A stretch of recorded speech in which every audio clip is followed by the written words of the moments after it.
Today's daf yomi is Gittin daf mem zayin, Gittin 47. We're going to start from 46b, 2 lines from the bottom. The Mishnah has told us that if a person sells himself into slavery to idolaters, one time you don't redeem him. But the Gemara says no. If you sell him 3 times, if he sells himself 3 times, you stop redeeming him. So there was a person who gathered the Zabin Navshe Ludai. He sold himself to the Ludayim. Who are these Ludayim? Rashi says this is Uma She'ochem B'nei Adam. These are people that eat other people. Basically, they used to consume others. We call that cannibals. And then Aslakame the Rabbi Ami, they came in front of Ami and they said, Amarlei. And this guy who was sold himself to Ludayim, he had a chance to be redeemed. He said, so Rabbi Ami said, Pirkan. Rabbi Ami, he said to Rabbi Ami, redeem me. Amalei Tanat. So Rabbi Ami said, I'm Mochar Atzmo Vespanam La Ovikam Aim Podem Asov, Podem Aspanam Mishum Kilkula. So the Mishnah, Rabbi Ami said, well, the Mishnah says you don't redeem a person who sells himself to slavery, but you redeem his child because otherwise the child might come to worship idolatry. So for sure, in this case, they're going to kill you. Amrulay, Rabbanan or Rabbi Ami, but the Rabbanan said to Rabbi Ami, we don't agree with you. Hi Yisrael Mumru, this guy, this Jew, he's a bad Jew. He's a heretic. He's not a good Jew. And the Kachazu, the Kachon Avelos Vitrefos, we see he's eating the non-kosher food. We don't want to redeem him. Amru, so Rabbi Ami tries to defend this guy. He says, Emil Te'avonu the Kachel. He says, maybe he's eating it just because he's overcome by the temptation to eat it. No, sometimes we see he's got the permitted and the prohibited food in front of him, and he still eats the prohibited food. Meaning he's doing it not out of just an overwhelming desire, but he's doing it, he's doing it out of spite. So Rabbi Ami says to this guy, Zeal, he says, okay, there's nothing I could do for you. The rabbis are telling me you're a bad guy and we can't redeem you. We're not spending communal resources on you. So now you have a story, since we're talking about the Ludayim, who are these cannibals, we have a story about Reish Lakish. The dispute amongst the commentaries, does this story take place before Reish Lakish repented or after he repented? There was a period in Reish Lakish's life where he was a gladiator. Then he repented and became a rabbi. Some say that, but the problem with saying that this is only after he repented, that this is before he repented, because this story seems to indicate that he dies at the end of it. So it must have been after he repented. So even after he repented, he was up to some of his old tricks. So the Gemara tells us, Reish Lakish Zabin Navshe Ludai. Reish Lakish sold himself to the Ludayim, these cannibals. Shakal Bahade. So Tosfos says this has to be before he repented, because otherwise we don't assume that he would have done this to himself. Shakal Bahade Chiyusa v'Galgalta. He took with himself a bag and and a stone was in the bag, a knapsack with a stone. Amar Gemiri Diyoma Basre called the Bai Minayu Abdiwe. Kiechi Delicho Admei. He said we have a tradition that whatever a person asks for before they kill him on his last day of his life, they give him. So they're not going to be punished for his blood. Some say another reason was because they wanted, they thought that if he was given his last request, his flesh would taste better. So that's a Yom Basra, the last day of his life, Amrulay my Nikolach. They said, what do you want? Amrulu Ba'ina Akamtin Kluvusviho. He says, what I want is to tie you up and sit you down. And I want to give each one of you a patch and a half, a smack and a half. Kamtinu Vosvinu Kochad Minayu. So he tied them up and he sat down each one of them. Kamachya Char Chiyisa. Each one, he struck with a bag. He struck one time. Nafak nishmase. After he struck them, their souls departed. meaning to say they were knocked out. Charkine Rishine, and then after he did that, he was grinding his teeth. Amarei achuke kamechayakespi. He said, they're laughing at me. You're laughing at me? Akati pashlcha gabe palga dechayasa. I still have another half of a smack to give you. Katlinu kulo. He ended up killing all of them. You see, Rish Lakish was a gladiator. Killed them all.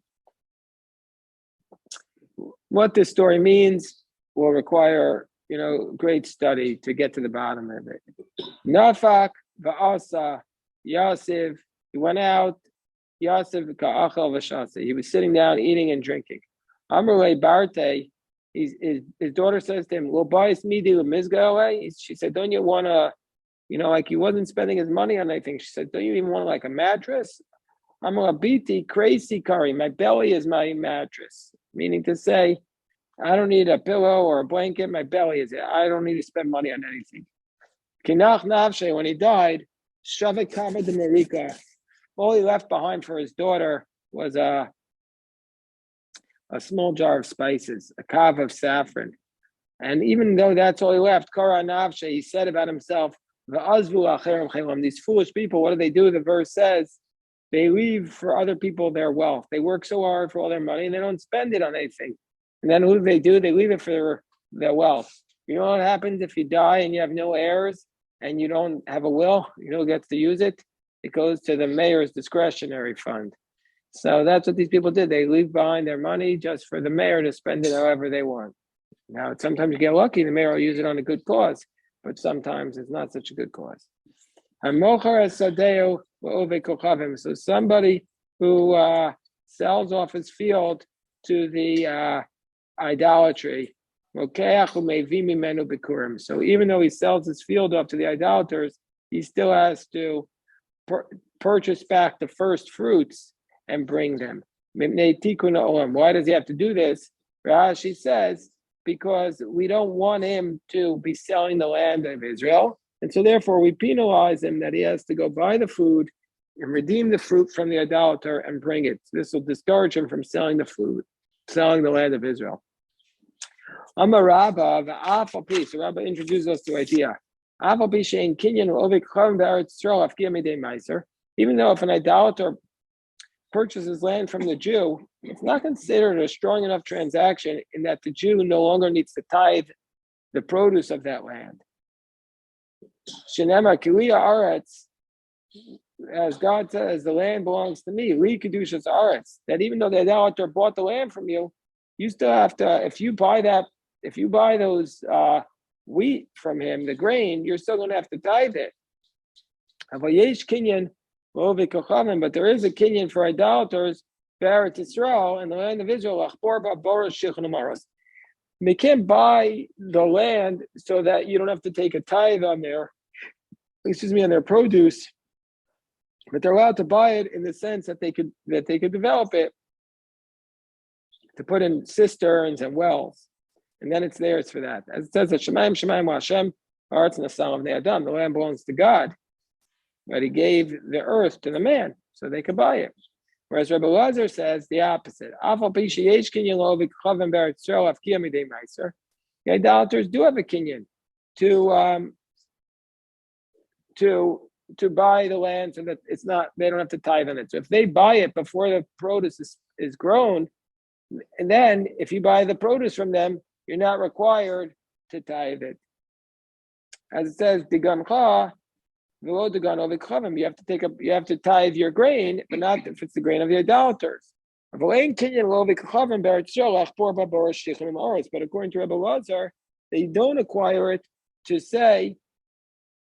develop the land. That's not a valid acquisition. As it says, Hashem Aretz, the earth belongs to God. Gemara says, what's the nature of the dispute between Rebbe Lazar and Rabbah? The nature of the dispute is Marisav or Digan Chav or Digan Ovek Chavim. One is of the opinion, i.e., Rebbe Lazar's of the opinion. Marisav or Digan Chav or Digan Ovek Chavim. Rebbe Lazar's of the position. So no, what's the nature of the dispute? Rebbe Lazar's of the position that the gancha, only your grain is what you have to give the tithe on it, but not if it's the grain of the idolaters. If it's the grain of the idolaters, you don't have to tithe on it. Umar Savar, whereas rabbis are the position, diguncha velo digun ovikuchavim. If the idolater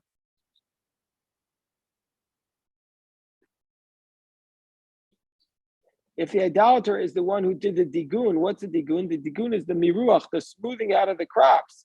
That's if the idolater is the one who did that, then it's exempt from Meiser. But if it grew with the idolater and then the Jew bought it as it's when it was completed and he smoothed it out, then it's going to be his responsibility to tithe it, because the land of Eretz Yisrael in the hands of the idolaters doesn't lose its holiness.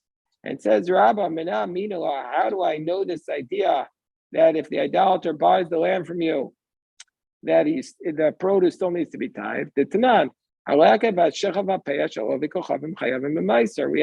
the leket is the gleanings, the shechah, the forgotten grain.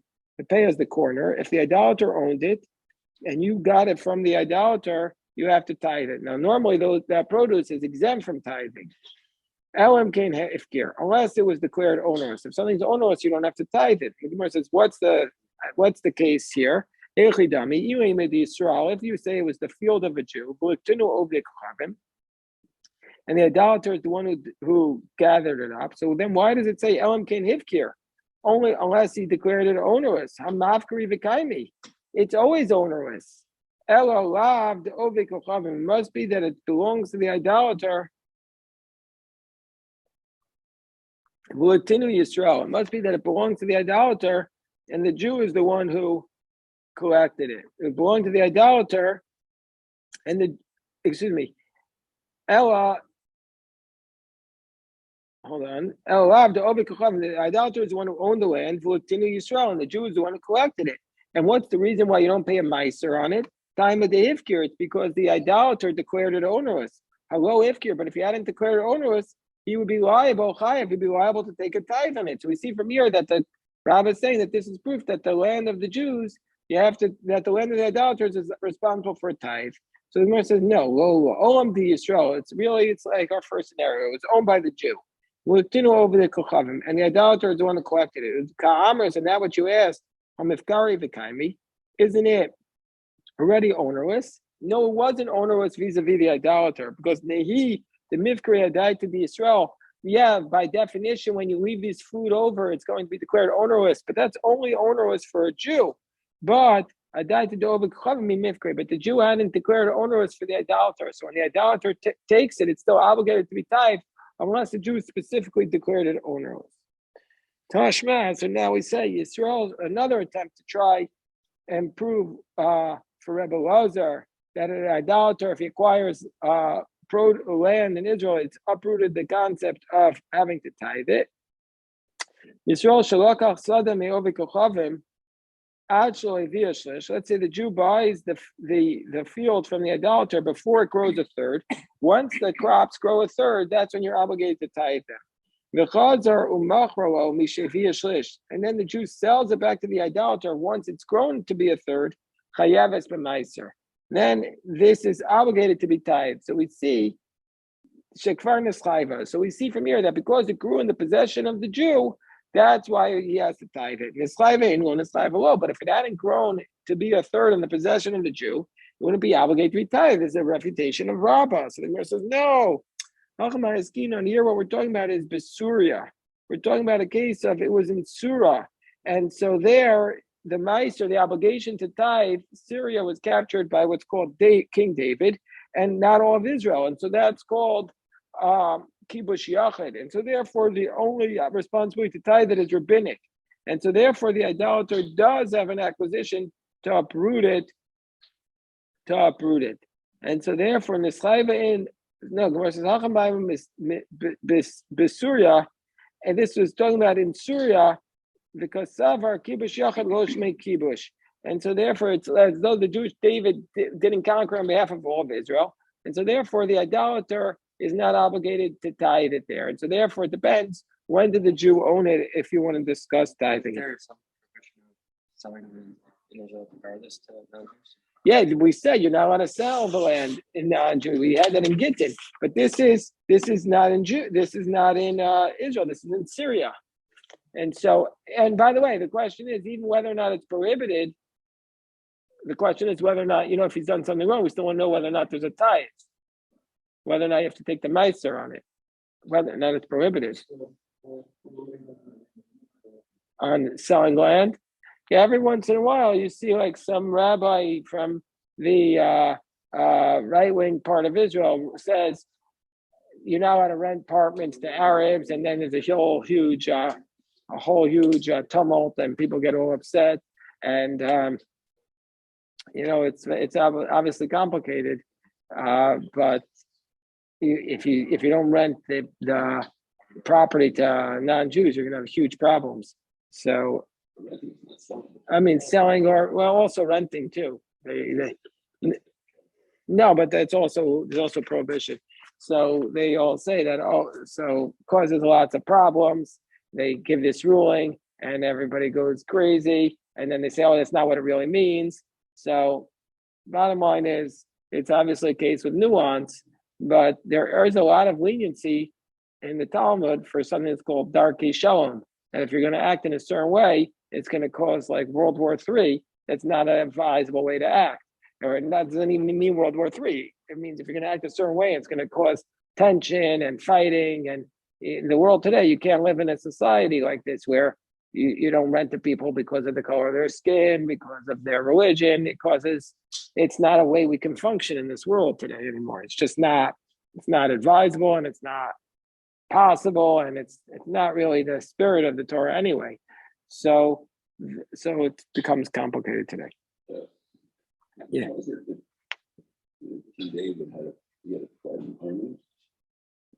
No, he didn't have a. The king had the right to go to battle for his own purposes, but it doesn't mean that it became part of the biblical land of Israel, had the sanctity of the land of Israel. So yeah, that was what was called a milchama reshut. This was a discretionary war as opposed to a mitzvah war, an obligatory war. And there's a definition of who's required. There's a definition of who's required to go into the battle then, if it's a discretionary war. New landowners and all that. The new landowners, new husbands. If it's a discretionary war, then not everyone is required to participate, because not everyone is required to participate. Maybe, but it wasn't a war that was given as the boundaries of the land of Israel. Okay, so now the Gemara says, Tashma Yisrael v'Chavim shalachu sada b'shutfis. Again, we're trying to prove that Rabbah is wrong. Rabbah says when the idolater buys the land, that he uproots it from the obligation to tithe. So the Gemara is going to prove that Rabbi Elazar is correct. He says, no, the obligation to tithe doesn't exist when the idolater buys it. Because let's say a Jew and idolater purchased a field in partnership. So the Jew and the idolater purchased it in partnership. So now we have tevel, which is untithed produce, and chulin, which is produce which does not require a tithe, are mixed together. That's the position of Rebbe Shimon of Rebbe, meaning to say that the portion of the idolater is exempt from tithing, and the portion of the Jew has to be tithed, but they're all mixed together. And so there's nothing you could do. So you have to take a tithe from each kernel of grain, because you don't know if that's the idolaters or the Jews. So each one has to be tithed separately. Whereas Rashbag says, the Rashbag says, no, whatever the Jew took, we're going to say, we assume that he took his portion, and the non-Jew, we could say he took his portion. So the Jews you have to tithe, and the non-Jews you don't. The Gemara says, but Ad Kan will plead the Mara Suffer Yesh Brera, Mara Suffer Ein Brera. They're only arguing about whether or not you can assume that the Jew took his portion of the partnership and the idolater took his portion of the partnership. But but everybody's saying that the idolater's portion isn't obligated in Meiser, and this is a refutation of Rabba's position. Gemara says, no, here also we're talking about this was land that was owned in Syria. This is land in Syria, so it's only rabbinically obligated to be tithed. And there we don't extend the principle that the idolater's property needs to be tithed. So again, we're going to take another approach to try and prove Rebbe Lezer is correct. Tells our mission that if you sell a field to the idolater, maybe bikurim, it may tikkun ha'olam. So here, I can go, by the way, you want to ask Ali, but so I can just see what they say at the back. We'll see what they say. Yeah,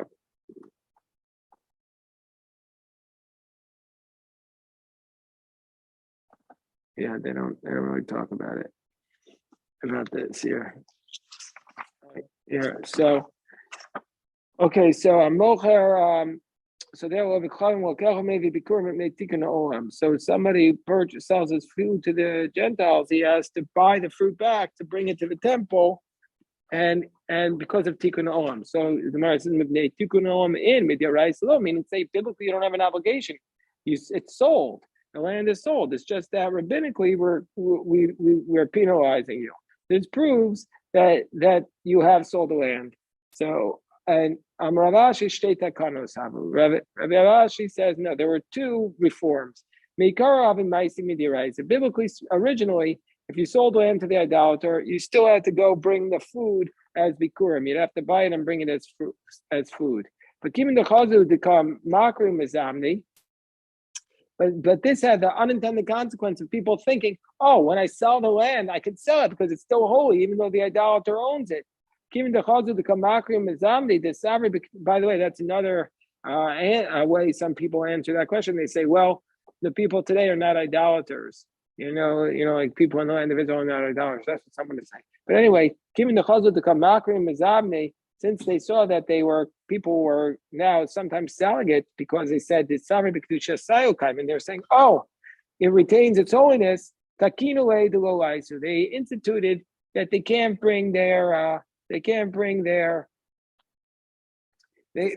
established that they shouldn't bring the bikurim, because then what's going to happen is you're selling the bikurim, you're selling the field because you say, oh, it's still holy. So then they said, well, if you sell the field, you can't bring bikurim from it. But then, keeping the chazir demand the low sagile. But then you saw it. Somebody need the money, Bizban, he would sell the land, become a shtakam yadov ikhavim, and it would just stay there with the idolaters. Harder takinu delay. So then they instituted this takana that if you sell the land, you have to buy back the produce and bring it as bikurim.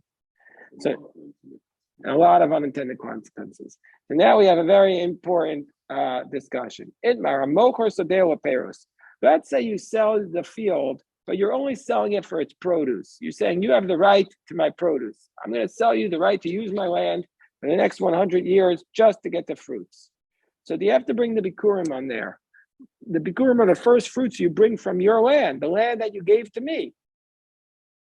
And you say, so Rabbi Yochanan says maybe bikore, even if you just bought the fruits, you don't buy the land, you just get the right to work the land. You bring the fruits to the temple and you recite the passage, thank you, God, for giving me this land. Whereas Rish Lakish says, maybe the onukora. Rish Lakish says, you bring the fruits, but you don't recite the passage because it's not really your land. Rabbi Yochanan Omer, maybe the Korah, because he says, you bring it and you recite it. He has the principle, kinyan aperos, kinyan guftam. He says, when you own the fruits, when you own the right to work the land, it's like you own the land.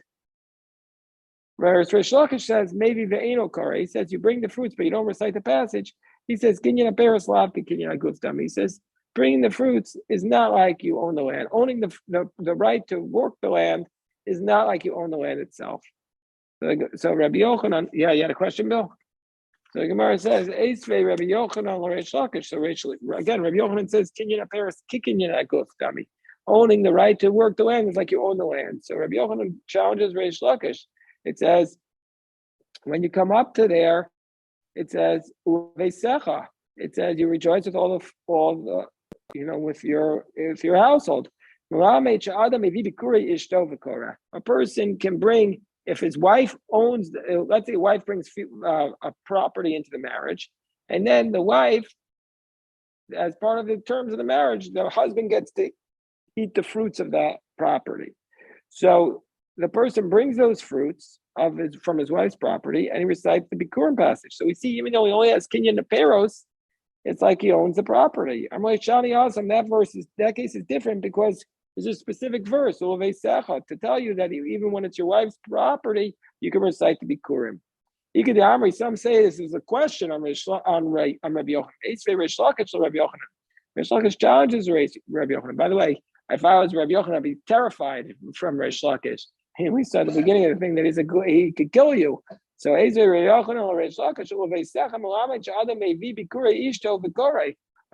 so it proves that you could bring the fruits of your wife and recite the passage. And Hasam there, it's only because the Sivu Veisecha. There, it's only because there's a specific word Veisecha. But in general, you can't. If you have Kinyan Paris, only you can't bring the Bikurim. You can't recite the passage. So Rabbi Yochanan responds, no, that's my source. I learned it out from the fact that he does it for the wife. Another challenge. So that Reish Lakish has against Rabbi Yochanan. He's coming home, Bikuri Ishto Biyado, and his wife's fruits are in his hand. He hears his wife has passed. Maybe Vikora. Then, under those circumstances, now the fruit is his. So he brings it to Jerusalem, and he recites the passage. Which doesn't that imply Mesa in or Mesa lo? Only if she died can he be Koreh.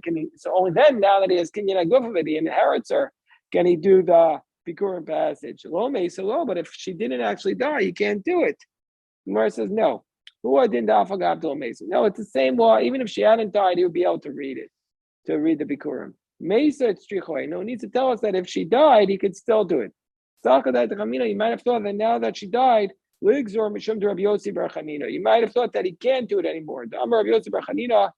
Let's say you harvested the grapes, and you sent them to Jerusalem with an agent, and then shliach, and then the agent dies, maybe you might think that you can't read it there because the original agent has died. You might have thought that it needs to be the same status the whole way through. That just like when he was the agent, his wife was alive, and there has to be the same status all the way through. So say no, he's still able to bring it in and recite it. So it does have some status. Yeah, but in this case, the principal is dead. So you might have thought that since it changed. Right. So there the new agent, who's going to bring it or not. So a new agent takes it, and under those circumstances, he doesn't recite the passage. Or the owner brings it to the passage. It's different produce, is that the point? I'm sorry? He takes the same, he goes and picks up the produce that the agent had. Yes, that's the point. But then why? So it is the first fruits, and he is taking it. Right, because when you take it from the field and the bringing all has to be through the same person. But it is. In the end, it is. But he had appointed an agent in between. The agent is the same person as the. No, there's a person, the agent, and then the agent died. And so now you take those same fruits, then you lost that ability. It's just saying the agent's still operating on behalf of the person. Yeah, but the agent died. Right. Yeah, but that's a verse. They have a verse saying that. Here, you see, look at the Rashi. Right, that's exactly the case. And he brought him himself. And you don't send it to another agent. So basically, in general, an agent doesn't say the passage anyway. Once you gave those fruits to an agent, then you lose the right to recite the Bikurim passage. That's what the Gemara seems to be saying. Okay, so we'll stop the recording here. God willing, we'll pick this up tonight and continue.